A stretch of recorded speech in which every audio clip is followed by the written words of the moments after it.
A team of marine mammal experts assembled by the Mexican government created a project called Vaquita Conservation, Protection, and Recovery (Vaquita) that aims to capture the remaining 30 vaquitas, Vaquita sinus, and keep them safe in specially built floating sea pens until the species' survival is no longer threatened by the illegal trade and fishing activities that have driven them to the brink of extinction. Late last month, scientists with Vaquita took the first of the marine mammals into captivity. Though the 6-month-old calf became so stressed by its capture that the team quickly chose to release it back into the wild, Lorenzo Rojas Bracho, a scientist with the Mexican government who heads the Vaquita program, suggested that the fact that they were able to successfully find and capture a vaquita at all was an encouraging sign. A mature female vaquita, not pregnant or lactating, had been caught and transported successfully late in the afternoon on Saturday in the northern Gulf of California and was taken to a specially modified floating sea pen known as El Nido, or the nest, according to a statement from Vaquita.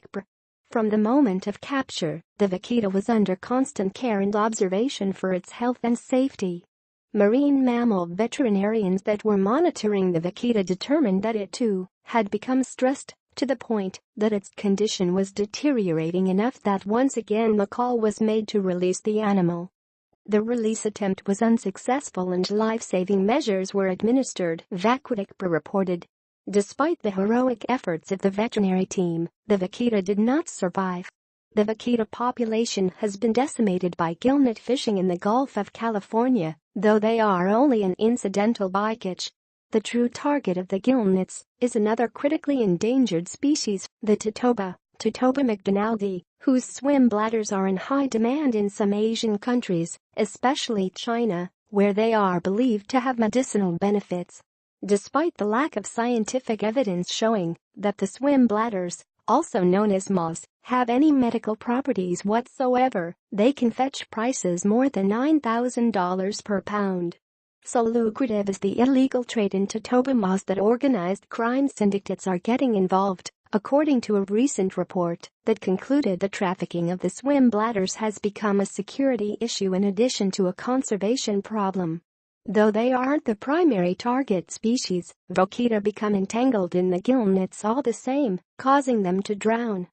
Mexico's President Enrique Pena Nieto announced a 2-year gillnet ban throughout the vaquita's range in the upper Gulf of California in April 2015, as well as enhanced enforcement of the ban by a multi-agency task force led by the Mexican Navy in compensation for fishermen and other industries that might lose income due to the ban.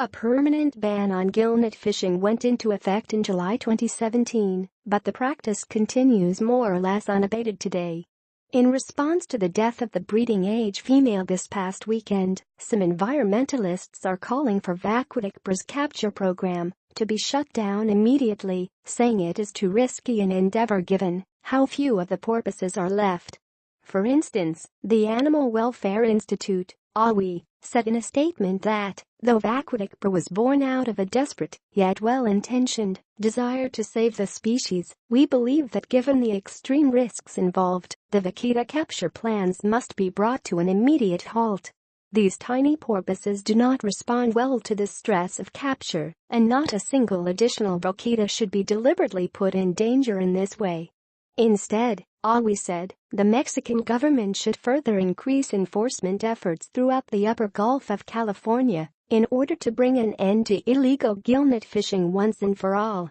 The ban on gillnets issued by Mexico, AWI noted, provides exemptions for the area's Corvina and Spanish mackerel gillnet fisheries and does not prohibit the manufacture, sale, or possession of the nets.